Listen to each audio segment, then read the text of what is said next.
కాంగ్రెస్ పార్టీకి ఊడిగం చేస్తుంది మంత్రి వివేక్ ఊడిగం చేస్తుంది. It's shame. నేను 10 ఏళ్ళు గవర్నమెంట్ నడిపిన, 5 ఏళ్ళు ఎంపీ, 5 ఏళ్ళు ఎమ్మెల్యే, గవర్నమెంట్ విప్పు. నేను ఇట్లా చేయాలి, ఇట్లా వాడాలి. మీ పోలీసులను మిస్టర్ రాజ్ కుమార్, వెంకటేశ్వర్ గారు, రాజశేఖర్, నేను అందరినీ చూస్తున్నాను. నేను పోలీసు వాళ్ళను మళ్ళా 2 ఏళ్ళకి గవర్నమెంట్ వస్తుంది, మళ్ళా వస్తుంది గవర్నమెంట్, గుర్తుపెట్టుకోండి. మళ్ళా గవర్నమెంట్ వస్తుంది. వీడు వివేక్ అంటే శాశ్వతం కాదు. వివేక్ అంటే శాశ్వతం కాదు సార్. వివేక్ అంటే నేను కూడా పర్సనల్ గా నేను రెస్పెక్ట్ ఇస్తా. మంత్రిగా ఆయన చేస్తున్న రచకం కరెక్ట్ కాదు. చెన్నూరులో 11 వచ్చినాయి కాంగ్రెస్, నేను డిస్టర్బ్ చేస్తున్నాను 18లో. ఇక్కడ 22లో మాకు 14 వచ్చినాయి. Why is disturbing? డెమోక్రసీ ఉన్నట్ట సచ్చినట్ట? మీరు కూడా ఇంతకుముందు మా గవర్నమెంట్ డ్యూటీలు చేసిరుగా పోలీసు వాళ్ళు. ఇంత దుర్మార్గమైంది పోయి పోలీసు వాళ్ళు. మీరు కూడా మరి కాంగ్రెస్ బట్టలు వేసుకున్నారు. కొంచెం కొంచెం కొంచెం సరే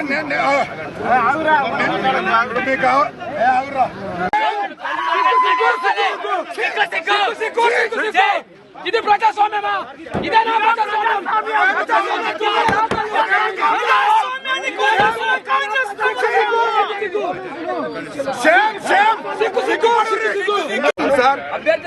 వివేక్ కోసం పనిచేస్తున్న తీరు మీడియా అంతా చూస్తున్నారు సార్, ప్రపంచం అంతా చూస్తున్నారు సార్.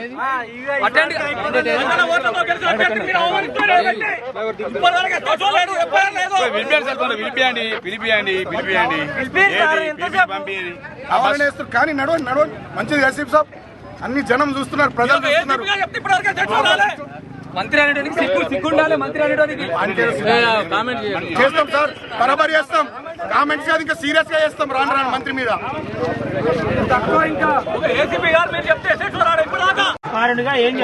వాళ్ళకి చెప్పేది ఏముంది? పోలీసులంతా కాంగ్రెస్ పార్టీ ఏజెంట్లు, ఇక్కడ ఉండే ఎస్ఐ శ్రీధర్ తో సహా, ఏసీపీలు, తర్వాత సిఐలు.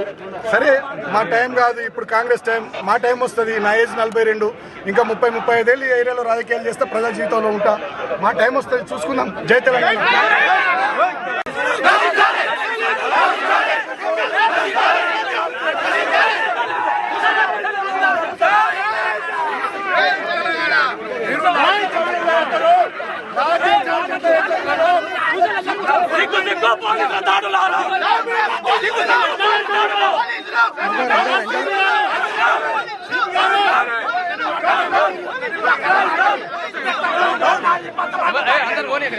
అందరు